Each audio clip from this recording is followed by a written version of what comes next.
आपका हमारी आध्यात्मिक यात्रा में हार्दिक स्वागत है। आप सुन रहे हैं शिव महापुराण, जो सनातन धर्म के ही अनमोल ग्रंथों में से एक है।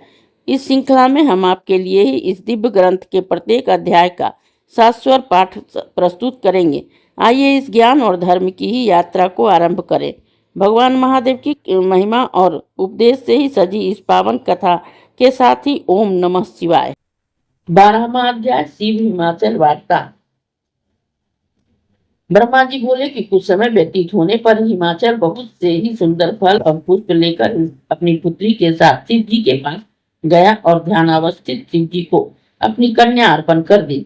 शिव जी को ध्यानमग्न थे ही हिमाचल उनके निकट फल फूल रख उनसे बोला कि हे भगवान, बहुत दिनों से यह मेरी कन्या आपकी सेवा के लिए ही उत्सुक थी, जिसे मैं आपकी सेवा के लिए यहाँ ले आया हूँ। यह अपनी सखियों सहित ही नित्य आपकी सेवा करती हुई यही रहेगी।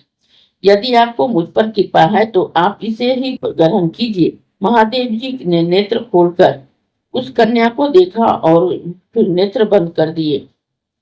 तब हिमालय ने कहा कि हे देव देव महादेव, हे करुणाकर शंकर विभो, मैं आपकी शरण आया हूँ। नेत्र खोलकर अब मेरी ओर भी देखिए। हे सब आपत्तियों के निवारक प्रभु, मैं आपको प्रणाम करता हूँ। हे देवेश, आपको वेद शास्त्र भी नहीं जान सकते हैं। आपकी महिमा सर्वदा ही वाणी और मन से परे है। आपके भक्त ही आपकी महिमा को जान सकते हैं। हे प्रभु, इस कन्या के साथ ही मैं आपका दर्शन करने आया हूँ। मैं चाहता हूँ कि इसी प्रकार नित्य आपके दर्शनों को आया हूँ, इसकी मुझे आज्ञा दीजिए।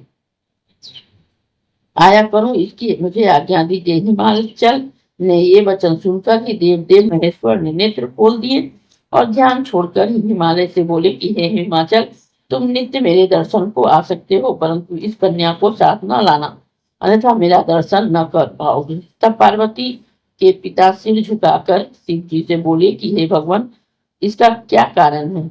क्या मेरी यह कन्या आपके दर्शन के योग्य नहीं है? ऐसा तो कोई कारण मैं नहीं देखता हूँ। इस पर शिव जी ने योगियों की बहुत सी बात कहकर कहा कि मैं तपस्वी हूँ, मेरा युक्ति स्त्री से प्रयोजन ही क्या है? इससे वैराग्य और बड़े से बड़ा तप नष्ट हो जाता है। तपस्वियों को ही स्त्री का साथ नहीं करना चाहिए। ऐसा कहकर ही महायोगी शिव जी चुप हो गए।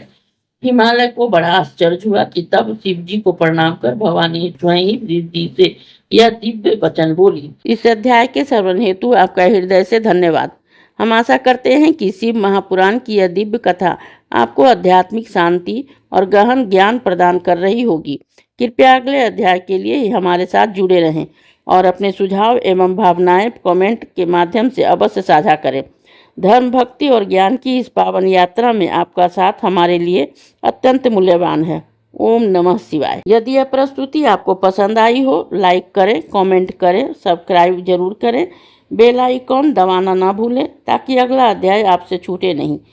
और इस पावन ज्ञान को ही शेयर करें अपने परिवार और मित्रों तक।